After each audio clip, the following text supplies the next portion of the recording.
So, sige, subukan lang natin. So, may gravity. Woo! Woo! Woo! Ganda. Another bigatin na NFT game itong Mars 4. So, yung website nila, mars4.me. Ang maganda dito, pag titingnan natin yung kanilang website, ang dami nilang partners. So, Polygon, Illuvium, Bitcoin.com, mayroong Gate.io, at ang dami pang iba. 50 plus VCs and angels investors yung naniniwala pa dito, bukod pa doon sa mga partners nila. At syempre, no, Team Docs din po sila nandito sa kanilang website, yung team behind Mars 4, at makikita natin yung mga credentials sila, pati yung mga social platforms po nila. Kung di ako nagkakamali, lumaki na sila ng around 4 times since nag-umpisa po itong project na ito. At meron silang mga live AMA. Ito nga sa Twitter account nila, pinapakita nila dito yung gameplay tutorial ng kanilang demo na lalaruin natin mamaya. At kung titignan natin yung kanilang Twitter account, 102,000 followers. Tapos yung Telegram na 38,000, Discord 39,000. So madami din community ang sumusuporta po dito. Around 5,800 yung token holders sila ng Mars 4. At available po sila sa 5 DEX, SushiSwap, Bittrex, Mexi, KuCoin at PancakeSwap. 58,000 na rin yung nasold na NFTs, at kung bibili kayo, yung discount code ay nasa description below, 30% po yan. From 0.523 ETH, mabibili nyo na lang itong NFT nila na 0.3661. Ang benefits lang naman nito ay passive income, yung scarcity niya which will result to the increase of land value. Pwede kayong mag-build ng digital empire nyo dito, at malalaro nyo yung kanilang 3D game simulator. At syempre makakauna kayo doon sa kanilang play to earn game. At kasama kayo sa botohan sa kanilang DAO or Decentralized Autonomous Organization. Marami pang iba, dadaanan natin yung mamaya. Pero bago yan, hi guys, I'm John aka Soral. Kung gusto nyo rin ma-achieve ang freedom of time and money while doing the things you love, katulad natin gaming, trading, NFT review, at kung ano-ano mang guide natin sa buhay, huwag nyo kalimutan mag-like, share, subscribe, pati i-hit na rin ang notification bell kasi marami pa akong tips para sa inyo. Kaya, let's go! Dito naman sa website, nandito na lahat after news. Marami na ng features dito, mga publication, then yung NFT nga, token, then the 3D exploring game, tapos yung blog nila, yung white paper na halos lahat naman ng malalaman nyo dito sa Mars 4 ay nandito na po. I highly suggest na basahin nyo rin isa-isa, lalo na yung landowner benefits nyo. Nandito po nakalagay yung inyong i-expect pag bumili kayo ng NFTs nila. Then yung credential ng team, pati yung VR experience. Pero, ang maganda yan, para ma-visualize nyo kung ano i-expect nyo dito, lalaruin natin syempre yung kanilang demo. So, maswerte tayo kahit paano ay nabiyayahan tayo na ma-feature itong game nila sa ating YouTube channel. So, demo pa lang ito. Ang sabi sa amin, mga bugs pa daw ito, but we'll see, no? Ang importante, mag-enjoy tayo. Single player. New game tayo para makita nyo yung umpisa. So, yung umpisa nyo, parang may crash. Ang ganda ng ginawa kasi nila dito, may map doon sa upper right, then yun. Parang it gives me the No Man's Sky nostalgia feeling. So, naglaro kasi ng No Man's Sky, no, sa PlayStation. Okay, yan, no? So WASD lang naman din. Okay. So, yung J, yung journal niya, ito yung gagawin natin siguro, pati mga basic information. So, sige, subukan lang natin. So, may gravity. Woo! Woo! Woo! Ganda. So, punta tayo sa marker.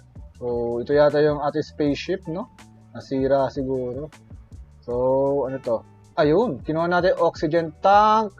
Tab daw. Ayun, lalagay natin dito. Ang galing ah. Okay, left button. Ayun, ginamit natin. Yan. So, explore natin daw. Ouch. Bank. Actually guys, no, nung nabasa ko yung white paper nila, sisimulate talaga nila yung mismong Mars. So take all natin ito. Yan, ang dami nating gamit. Meron pa doon. Grabe naman, sira-sira. Ano ba yan, Elon Musk? Very good to ha, kumbaga sa demo ha. Take all lang natin. Yan. So sabi dito, tab. Tapos craft daw tayo ng fabricator. Yan, pwede natin craft. So, hintay tayo ng 1 minute daw. Yan, malapit na no. Ayun, meron tayong fabricator. So, anong gagawin natin? So, may kita sa gilid yung ating quest. Kailangan daw natin i-place yung fabricator sa foundation block. Sige. Punta tayo doon. May tutorials naman eh. So, tab. So, pindutin natin itong fabricator siguro. So, 2. Ayun. Yun nga, oh, parang ang No Man's Sky. So, So, gagamitin pala natin yung pickaxe. Okay. 3. So, hatawin natin to. Yun. Okay. Mina-mina lang. Tapos kukunin natin iron ore. Okay. So, yan, no. Mina-mina lang. O, diba? Mas interactive yung mining dito, no? Literal na nagmimina ka kaysa yung paklik-klik ka, diba? Yan, no? So, sabi dito, kailangan ng building planner. So, hanapin natin dito. Saan ba yun? Ayun, building planner. Yung pala yun. So, 4 tayo. Then, hold. Press and hold right button daw. Ayun, no? Tapos, isa-select natin foundation. Sige. Dito yung foundation. Ayun. Pindutin natin. Ayun, no? Wow.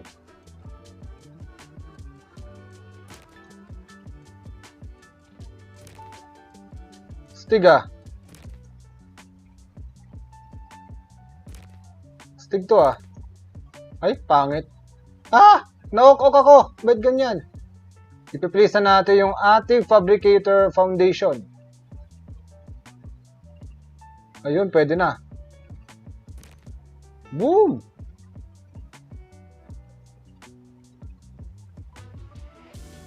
So, pwede tayo mag-fabricate ng kung ano-ano dito. Like oxygen generator, heater, arc furnace. Okay. That's cool.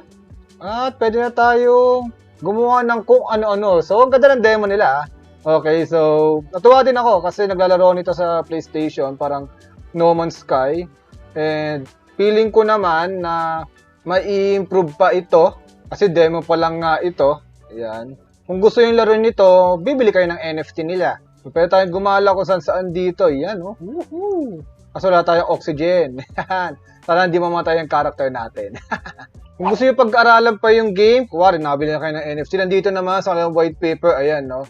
Kung paano yung mga equipment, then, paano mag-survive dito sa environment, ayan, nandiyan yung mga mechanics sila, pati yung pag-explore, mga resources, pagkakonstruct ng base, nandito po lahat sa kanilang white paper. Syempre, other info like the development stage of this project, nandito rin. Yung economy loop. So, napansin ko dito, sa game loop and integration, may kita nyo, even na wala kayong investment, you can participate in the events.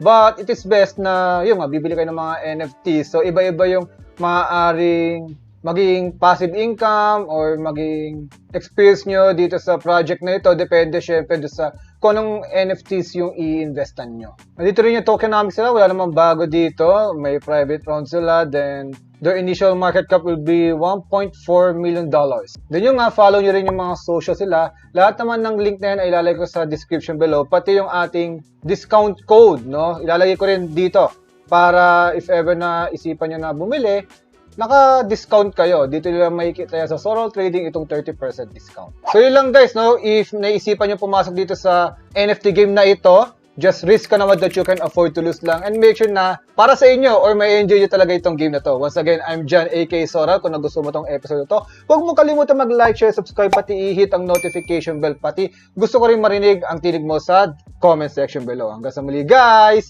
Babu!